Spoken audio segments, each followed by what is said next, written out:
Salamat sa lahat ng pag-aalaga mo sa akin simula nung una pa lang tayo hanggang ngayon na magkaka-baby na tayo. Sana hindi ka magbago. Mahal na mahal kita.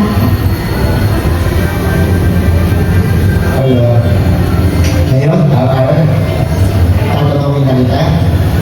Tinatanggap mo ba si Annie Rosero de Guzman bilang tunay at bigay ng asawa sa hirap man at ginhawa, sa lungkot at ligaya hanggang kamatayan?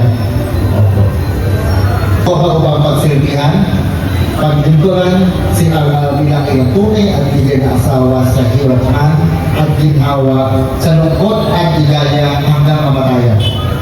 Opo. Malalakad mo ng gabi na lahat ng obligasyon mo, responsibilidad mo, hanggang mapunta ang iyong magiging anak sa legal na edad. Opo. Sige po. 5, 4, 3, 2, 1.